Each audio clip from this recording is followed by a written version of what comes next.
जैसे आप सभी, चलिए आज हम कर रहे हैं क्लास 6 की सोशल साइंस का second chapter oceans and continents. Ocean and continents का सेकंड पार्ट हम कर रहे हैं, जिसमें हम कॉन्टिनेंट्स के बारे में बात करेंगे। चलिए स्टार्ट करते हैं। A large body of land is called a landmass and a large continuous expanse of land is called a continent। यानी कि एक जो बहुत बड़ा एरिया लैंड का होता है उसको हम लैंड मास बोलते हैं, और अगर बहुत ज़्यादा लैंड का कॉन्टीन्यूस एक्सपेंशन हो, बहुत ज़्यादा बड़ा हो अगर वही लैंड का पार्ट, तो उसे हम कॉन्टिनेंट कहते हैं। चलिए स्टार्ट करते हैं हम continents. Continents are visible on the map of oceans. How many can you count? The answer is not so simple, as they can be counted in several ways depending on our choice. We may list any number of continents between 4 and 7. Here is why. ये कह रहे हैं कि ये ना हमें जो map है हमारे पास में, इसका हमारे पास ये फिगर है, इसमें अगर हम देखेंगे फिगर 2.3 को, तो हमारे को अलग अलग कॉन्टिनेंट्स नज़र आ रहे हैं, लेकिन ये हमारी गिनती के पर डिपेंड करते हैं कि हमें वो कितने नज़र आते हैं। मे बी आप इसको 4 काउंट करें और मे बी आप इसको 7 काउंट करें, तो वो कैसे काउंट करने हैं आपको ये देखने हैं। चलिए देखते हैं। North America and South America are generally considered to be 2 continents, but if seen as a single landmass they can also be considered as one। वही कह रहे हैं, नॉर्थ अमेरिका और साउथ अमेरिका को हम एक कॉन्टिनेंट के रूप में हम देख सकते हैं।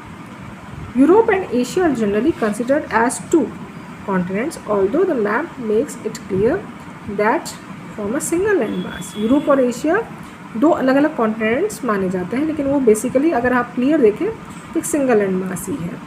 For historical and cultural reasons Europe civilisation has been very different from Asia's, which is why they can be seen as 2 continents। Geologists, however, often regard them as a single continent called Eurasia। यानी कि वही कह रहे हैं कि Europe और Asia में बहुत ज़्यादा डिफरेंसेस थे, इसलिए हमने उसको अलग अलग कॉन्टिनेंट मान दिया, लेकिन बेसिकली जो जियोलॉजिस्ट है उसको एक ही सिंगल कॉन्टिनेंट मानते हैं, यूरेशिया के। Africa and Eurasia are generally regarded as 2 continents but sometime as 1। Africa और यूरेशिया यानी कि इसमें अफ्रीका आ जाए, यूरोप आ जाए और एशिया आ जाए, इन तीनों को हम 2 कॉन्टिनेंट्स मानते हैं, लेकिन कई बार हम एक कॉन्टिनेंट भी इसको मानते हैं। चलिए अब हम प्रैक्टिकली देखते हैं कि हमने क्या सीखा। हमने नॉर्थ अमेरिका देखा, हमने साउथ अमेरिका देखा, देन हमने अफ्रीका देखा, देन यहाँ पे ये यूरोप है और यहाँ पे ये पूरा पार्ट एशिया का है, जिसको यूरोप और एशिया को इकट्ठा करके यूरेशिया बोल दिया गया। देन ऑस्ट्रेलिया, देन अंटार्कटिका, ये हमारे मेन जो है कॉन्टिनेंट्स हैं। ठीक है, अब इनकी गिनती कैसे करी जाती है उसको हम इनके हिसाब से काउंटिंग ऑफ कॉन्टिनेंट्स में देखते हैं अल्फ़ाबेटिकल ऑर्डर में। 4 कॉन्टिनेंट्स, अगर हम 4 कॉन्टिनेंट्स माने तो कौन सा है? Africa, Eurasia, Africa and Eurasia, America, America को हमने पूरा मान लिया है, देन अंटार्कटिका, ऑस्ट्रेलिया, ऑस्ट्रेलिया। तो ये ऐसे करके हमारे पास 4 आते हैं। अफ्रीका और यूरेशिया को 1 मान लिया, हमारे नॉर्थ अमेरिका और साउथ अमेरिका को 1 माना, अंटार्कटिका को अलग है तो पूरा अलग मान लिया, और ऑस्ट्रेलिया को पूरा अलग माना। अब हम 5 कॉन्टिनेंट्स की बात करते हैं। 5 कॉन्टिनेंट्स में कौन से आते हैं? Africa, America, Antarctica, Australia and Eurasia. तो ये हो गए हमारे 5 कॉन्टिनेंट्स। 6 कॉन्टिनेंट्स कैसे?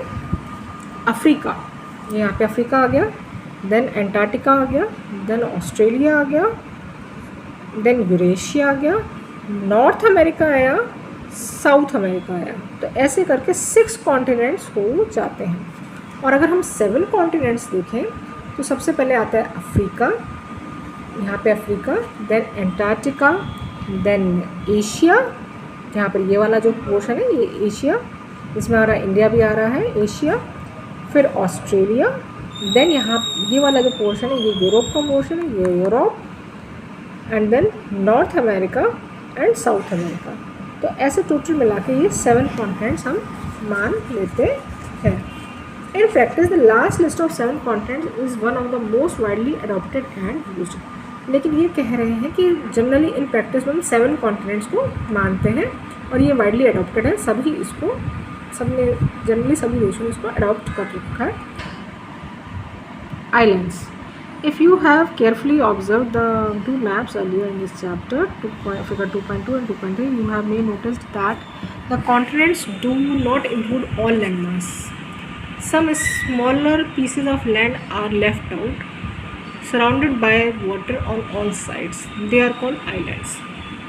यानी कि अगर हम मैप पे नोटिस करें तो है ना, जो कॉन्टिनेंट्स में अलग अलग दूसरे जो लैंड मास हैं वो इंक्लूड नहीं किए गए हैं. जो स्मॉल पीस ऑफ लैंड्स हैं जो कि बचे हुए साइड में रह जाते हैं और ना वाटर चारों तरफ से वाटर से घिरे हुए होते हैं, मतलब ओशन से घिरे हुए होते हैं, उनको हम आइलैंड बोलते हैं. Continents are also surrounded by water but because they are so large they are not considered as islands. वो ये कह रहे हैं कि जो कॉन्टिनेंट्स हैं वो भी वाटर से ही घिरे हुए हैं, लेकिन वो इतने ज़्यादा बड़े हैं जिसे हम आइलैंड कंसिडर नहीं करते. They are lakhs of islands on the planet of very different sizes. हमारे इस पूरे प्लैनेट पे लैक्स ऑफ आइलैंड्स हैं, लाखों में आइलैंड्स हैं अलग अलग साइजेस के. Greenland is the largest island in the world. अगर आप ग्रीनलैंड को देखेंगे तो वो लार्जेस्ट आइलैंड है इन द वर्ल्ड में. You would have to add the areas of the 10 largest states of India to reach its size. अगर हमें पता लगाना पड़े कि ग्रीनलैंड कितना बड़ा आइलैंड है तो हमें इंडिया के 10 बड़े बड़े स्टेट्स को इकट्ठा करना पड़ेगा, उसके एरियाज को इकट्ठा करके जो उसका साइज़ आएगा उसके अप्रोक्सीमेटली उसके बराबर है. India has more than 1300 small islands. India के कितने आइलैंड्स हैं? 1300 स्मॉल आइलैंड्स हैं. Those include two major groups, Andaman and Nicobar Islands in the Bay of Bengal and Lakshadweep Islands in the Arabian Sea.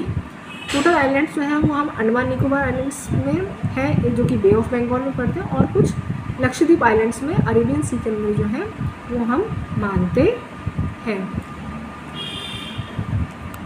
उम्मीद है आज आपको chapter oceans and continents पसंद आया होगा, समझ में अच्छे से आया होगा.